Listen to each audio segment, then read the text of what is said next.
last time you played Steph in Miami, you were 19. How would you compare those two matches from then to now? Yeah, definitely. Well, it's tough to compare. It's been a long time. I think we both developed, and we're both different players than we were back then. Obviously, also just completely different conditions as well. A little bit tough, with the rain yesterday and then the humidity today. So, yeah, it's tough to compare the matches. But of course, I think today I played great. Obviously, took advantage of the points early, tried to stay on top of him, make him feel the pressure, and yeah, I was able to kind of stay on top of him the whole match.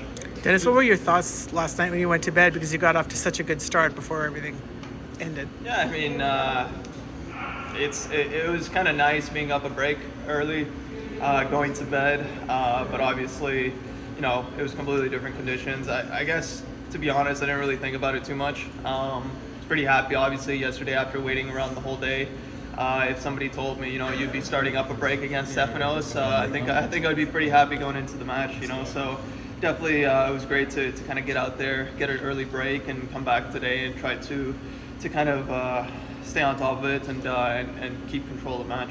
Denis, you had a close loss against Monfils and Murray this beginning of the year. You think you're playing your best tennis in like the last 1.5 years or 2 years? No, I don't think it's my best tennis. I think I'm getting better and better every week.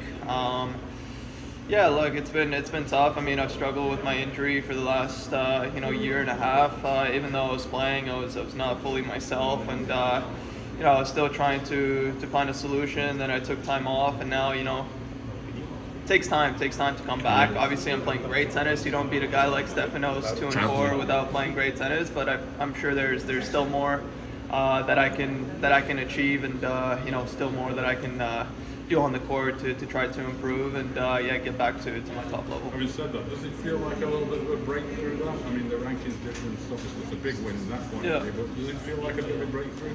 Yeah, it's definitely an emotional win for me today. Obviously, I felt like I was playing great in practice, beating top players the last couple months, and wasn't really able to bring it out in matches, or I was able to in parts, but I wouldn't be able to close out matches. So it was a little bit difficult and pretty frustrating, especially with Indian Wells, being a break up again against a player like Musetti and not being able to win that match.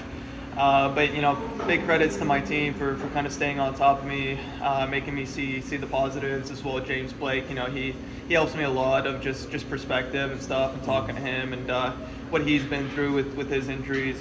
So I think I have some great people around me. They help me a lot, and they help me just keep moving forward and maintaining perspective. And I've been working really hard, and yeah, it's definitely like just a good feeling to win today against a player like Stefanos.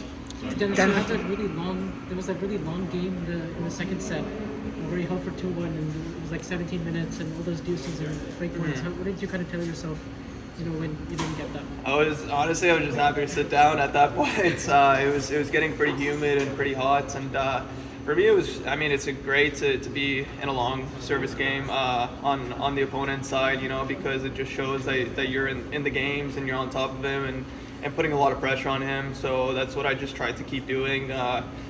When it comes to those things, you just have to stay patient and try to get as many chances as possible, and try to obviously get that break point eventually. But I wasn't too worried with that game. I thought it was a great game. I was happy to get a break, and I wanted to kind of keep the pressure on him.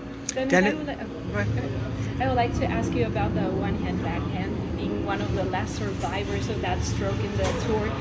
What do you think about that stroke, and if you think in the future it's going to be disappearing?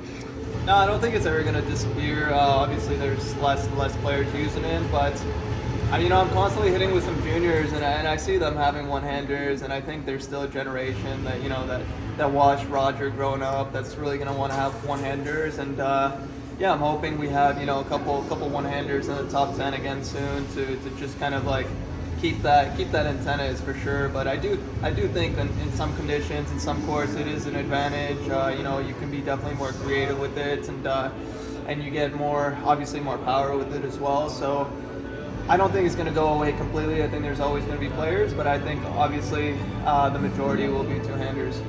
That's what I get. Dennis, are you confident? Are you confident enough in the state of your knee right now that you can go back to back, make a nice little run here? You have that faith in it now? Yeah, I have 100% faith in it. I wouldn't be coming back on tour if I wasn't sure that it's healthy and it's ready. So again, it could flare up.